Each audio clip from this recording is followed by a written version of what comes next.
Hey foodie friends, so today we're gonna make some homemade granola. Now, let's get saucy.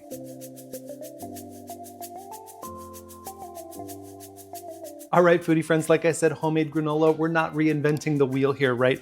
This is something that's super simple and easy and actually really forgiving. So I'm gonna start right off here. I've got a large bowl. I'm gonna go in with half a cup of neutral oil. I'm using vegetable oil here. You could absolutely use grapeseed oil, anything that doesn't have a lot of flavor to it, unless you wanted to use like a coconut oil that was unrefined. So you could have a little bit of the coconut flavor in there. That would be totally fine. You definitely don't want to use like olive oil or anything like that. You don't want anything to really impart flavor. Next, I'm going to go in with a half a cup of maple syrup. Again, super forgiving here. You could use honey here if you want to, absolutely fine. That would be great, but I'm using maple syrup here. I was looking for grade B that's a little darker, but they didn't seem to have it. So grade A, fine, perfect. And we're just gonna start adding our ingredients. So oats, 3 cups of old-fashioned rolled oats. And again, like I said, this is really forgiving. So if you overmeasure just by a little bit, that's totally fine. I've got some walnuts here. You can use whatever nut you like, almonds, pecans, whatever. I love walnuts going in there. It's about a cup of walnuts. They were like halves and wholes. I just kind of broke them up. I didn't chop them, but you know, you want kind of like bite-size-ish pieces like this here. I just happen to have some coconut left in my pantry from something else I did. So I'm gonna throw that in there too, why not, right? And then for a little bit of added extra fiber and goodness, chia seeds and flax seeds. So these are little packages of chia seeds and flax seeds. They're about 1.5 ounces each. I'm just gonna put the whole thing, the whole packet of both of these in there. So, you know, whatever you want to throw in there. You could do a mixture of different nuts. You could do just the one nut, the walnuts like I did. We're going to start to give this a good mix. I'm also going to put in here half a teaspoon of kosher salt. Half a teaspoon of kosher salt, and then I have 3/4 of a teaspoon of cinnamon and 1/4 of a teaspoon of nutmeg. Put both of those in there. Again, customize it, do what you want. You don't like nutmeg, you don't like cinnamon, throw whatever you like in there. You could use pumpkin pie spice in here if you have that in your pantry from like Thanksgiving or whatever, right? We have all those spices in there that we never use all of them because we buy a jar of spice and we use it once a year to make pumpkin pies around the holidays. And then when do we ever use it again? And that stuff goes bad, guys, right? So I'm just gonna throw that in here. We're gonna get this nice and mixed up. I already have my oven on. It's preheating to 350 degrees.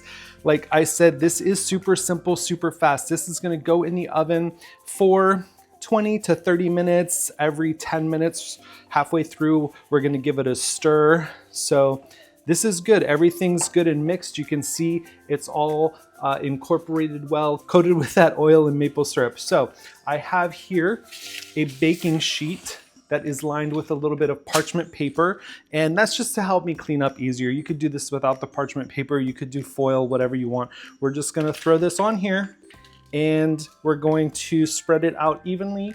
And then, like I said, once my oven is finished preheating, it's gonna go in there for about 20 to 30 minutes. I'm probably gonna go more like 30 minutes. And then every 10 minutes, I'm gonna take it out, give it a stir.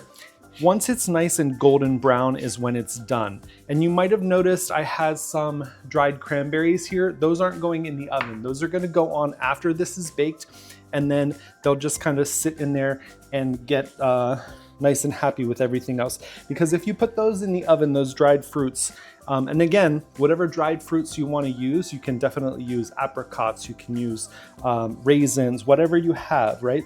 Those will burn if you put them in the oven for, you know, as long as we're going to go in there. So this is good. Going to spread this out, like I said, and then in the oven, again, 350 for 20 to 30 minutes, and we're gonna give it a good stir at 10 minutes and see what it looks like. And then, you know, like I said, it will go for at least another 10 minutes, maybe another 20 minutes. And then we will come back and we'll see what we've got going on. So we'll be back when this comes out after about 20 to 30 minutes.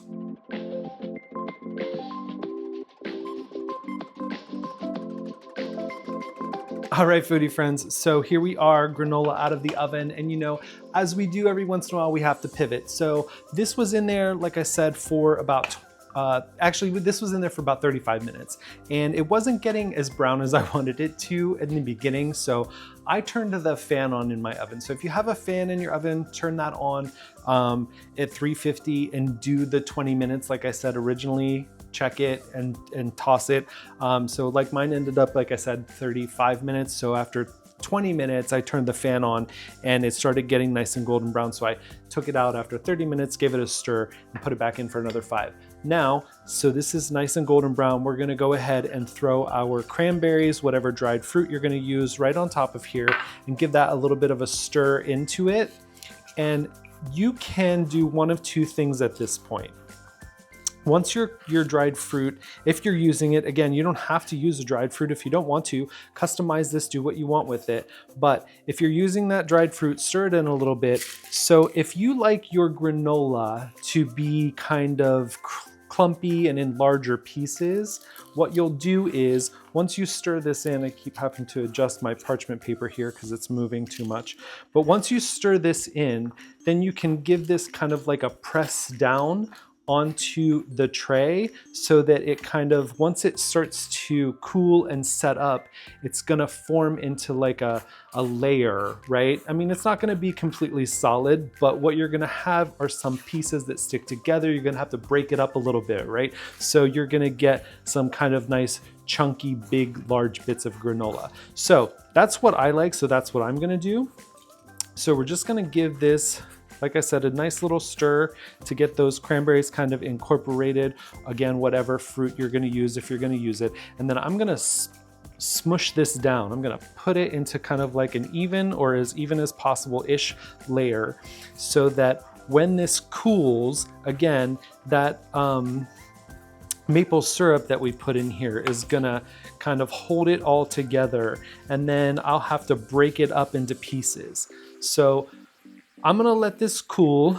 We're gonna come back when it's cooled down all the way and I can handle it and break it up, and we'll give it a quick taste and we'll see where we're at. It's gonna be delicious, I know that. And you know, you can do this. This is your granola, right? You can use it for yogurt. You can use it with milk. You can just use it as a quick snack, whatever you want. So this is great. It'll store in an airtight container for up to a month on the counter. You could pop it in the freezer if you want to keep it even longer. But again, once this is nice and cool, we'll come back, we'll break it up, we'll give it a taste. All right, foodie friends, our granola is done. I don't know how well you can see that, but it looks so delicious. We got some nice little pieces here, right, that kind of came together. It didn't get as clumpy as I wanted it to, but I think that was just because of the extra time it had to spend in the oven. A little bit more of that maple syrup cooked off than I wanted to, but it's still absolutely delicious. Crunchy, a little bit of cinnamon there. Sweetness from the maple syrup, but not overly sweet, and you get that little bit of kosher salt in there. Those cranberries add extra sweetness to it. So good for you, so healthy, so simple to make at home. Add whatever you want. It's really, really forgiving, like I said, this recipe. So thank you as always for joining me here on Getting Saucy with Chef Lynn. There will be a link to the full written recipe in the description box below. You can follow me across all social media at Chef Lynn Wheeler. And remember, keep exploring, keep tasting, and keep celebrating the flavors that bring us together.